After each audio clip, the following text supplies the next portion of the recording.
السلام عليكم ورحمة الله وبركاته. تحية طيبة لجميع الإخوان والأخوات، ودائما في إطار تتبع ملف قاطني دور صفيح بعمالة صخيرة تباع. كما تعرف الجميع الآن نتواجد بجماعة سلا وعمالة سلا. كنا في رفقة أحد الأشخاص في مشاكل عدة يعني تتخبط بهم هذه العمالة.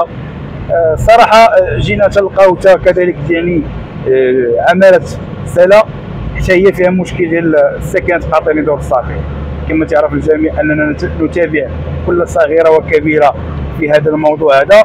هادشي علاش نلبيو النداء ديال بعض الاشخاص باش نجيو وننقلوا المعاناة ديالهم. اليوم كنا مع احد الاشخاص، فعيب وعار اننا نسمعوا بعض الشهادات من طرف مقسم من اعاده اسكان قاطني دور الصفيح بحكم ان الام ديالو شهدت فيه بانه ما ساكنش، وفي الحين اننا نتواجد هذا السيد هذا تيتواجدوا عنده وثائق ديال الاحصاء ووثائق ديال شواهد السكنه انه ساكن مع الام ديالو.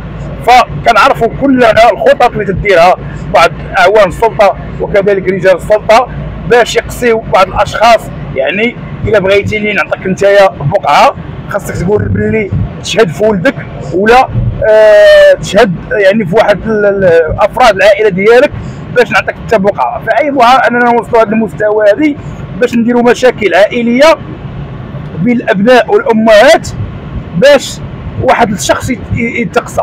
فالحاله اللي شفنا اليوم في مدينه سلا تنتمناو اعاده النظر ويفتح التحقيق في هذه الحاله هذه اللي ان شاء الله راه ربما غتلاحظوها معنا كذلك في القناه اللي كانت احد التصاريح ديالو معنا، يعني تيدلي بالشهادات ديالو وتطالب من المسؤولين بعماله سلا من اجل يعني النظر في حقه، لان السيد مسكين الان متشرد. الان تيقول لك انا ما عندي حتى باش نوكل وليداتي، مسكين عنده ظروف نفسيه بعد ما توفى لي الوليد ومشى تبنى واحد الوليد اخر.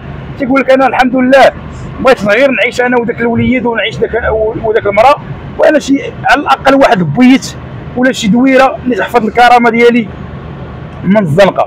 هو الان ساكن غير عند النساب ديالو. كما تنعرفوا ان المشاكل اللي تطرا في الاسر فتنتمناو ما نوصلوش ليها، وعلى الاقل هذا الشخص هذا انه ياخذ الحق ديالو. ومثل هذه الممارسات اللي تديرها بعض اعوان السلطه باش يشهدوا الوالدين في ولادهم، فتنتمناو ان ما تكونش انت عاطيه وثيقه تضمن الحق ديالو في السكن.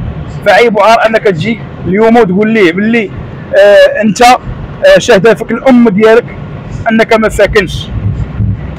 فتنتمناو هذه الممارسات انها ما تبقاش.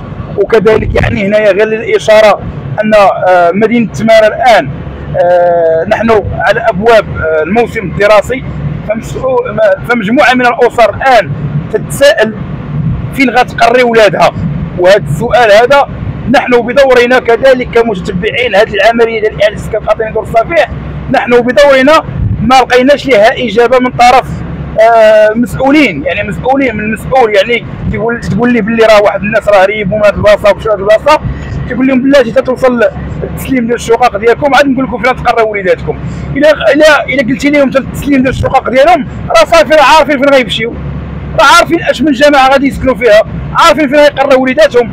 هما باغيين المشاريع اللي مخصصه لاعاده اسكان قاطني دور الصفيح. كل جماعه بعماله صخيره تماره اش من مشروع غادي يستافدوا منه. يعني على الاقل تعطيهم اجابه صريحه لهاد الساكنه هذه باش يقريو وليداتهم. الناس تتقري وليداتها في البريفي، الناس تتقري وليداتها في مدارس عموميه، يعني على الاقل يعرفوا وليداتهم فين غيقراو، لان الموسم الدراسي لن يتبقى الى سوى يعني ايام قليله لربما قل 20 يوما. هذا الشيء علاش الناس الان ما عارفينش فين يقدروا يمشيو. تنتمناو الصراحه الخير لهذه الساكنه هذه، وتنتمناو النظر في وجه هذه الفئه هذه. وغدا ان شاء الله غادي تلقاونا في واحد الموضوع خطير جدا.